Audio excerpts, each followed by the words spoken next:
அழகானவர்களே, இந்த தனதந்திர செட்டியார் என்ன செய்தார்? ஆனால் காரைக்கால் பட்டணத்திலே அழகான முறையிலே வைர வியாபாரம் செய்து வரும் போது அழகான ஒரு மனைவி தனவதி என்று சொல்லக்கூடிய அம்மையார். அப்படி இந்த கணபதி அம்மையாருக்கும் திருமணமாகி வெகு நாட்கள்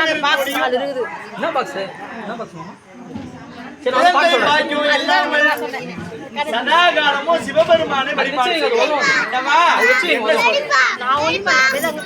எனக்கும் என்னுடைய மனைவிக்கும் திருமணமாகி வெகு நாட்கள் ஆகிவிட்டது. இறைவா,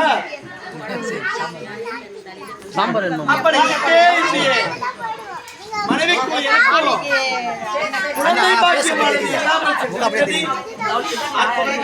என்னை ஏளனமாக பேசுவார்களே என்று இந்த தனவந்திர செட்டியார் தனவதி அம்மையாரும் சதாகாலமும் இறைவனுடைய சொல்லி எத்தனையோ பல தானங்களை செய்கிறார்கள், எத்தனையோ பல கர்மங்களை செய்கிறார்கள்.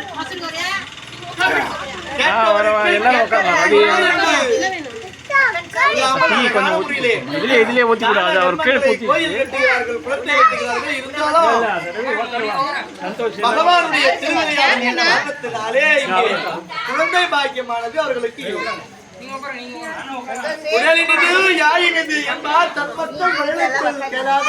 அழகான முறையிலே 1.25 அடி குரலிலே உலகத்தை இழந்த வள்ளுவன் பிறந்த ஒரு அருமையான நாடுங்க நம்முடைய உடலினது யாழினது என்பதை மக்கள் மழலை சொல் கேளாதா. அவர்கள் அழகான முறையில் ஹார்மோனி வாசிக்கிறார்கள். தம்பி அவர்கள் இங்கே சிறப்பான முறையில் மிருதங்க வாசிக்கிறார்கள். பார்க்கறவங்க பரவாயில்லப்பா, பேசுறவரோட அந்த ஹார்மோனி வாசிக்கிற ஐயா சிறப்பான முறையில் பாடுறாரு, சிறப்பான முறையில் வாசிக்கிறாரு. ஒரு சில பேர் இன்னும் ஒரு சில பேர் ஏம்பா அவர் ஹார்மோனி கொஞ்சம் நல்லா கைத்து பழமாகிறாரு, அதனால அவருக்கு நிறைய விஷயம் தெரிஞ்சிருக்கும். அது சின்ன பையனாக ரொம்ப பாக்குறதுக்கு அவன் என்ன வாசிக்கிறான் சில பேர். அப்படி இருக்கும்போது பேசமா பரவாயில்ல பேசுறது ஏதோ கொஞ்சம் சுமாரா அவருக்கு எவ்வளவு ஏதோ கொஞ்சம் சில பேர் அப்படி அவர் அவர்களுக்கு ஏற்ற மனநிலைக்கு ஏற்றார் போல எப்படி நல்லா இருக்குதுன்னா அவங்க யார் சொல்லுவாங்கன்னா தன்னுடைய வீட்டிலே பிறந்து சிறு வயதிலே வளரக்கூடிய குழந்தை மழலை சொல்லுக்கு பேசுவாங்க. அப்பாவை ஒரு விதமா பேசும், அம்மாவை ஒரு விதமா கூடும், தாத்தாவும் ஒரு விதமா கூடும், பாட்டியை ஒரு விதமா கூடும். அப்படி ஒவ்வொரு விதமாக கூப்பிடும். ஒரு சில வார்த்தைகளை பேசும். அந்த மாதிரி வார்த்தைகளை யார் ஒருவர் ரசிக்காமல் இருக்கிறார்களோ அவர்கள் தான் பாத்தீங்கன்னா இந்த இசைக்கருவிகளுடைய ஓசில நல்லா. அதுதான் வள்ளுவர் சொல்றார், குடலினிது யாழினிது என்பது தம் மக்கள் மழலை சொல் கேளாதார். இந்த 1.25 அடி பொருள் தாங்க.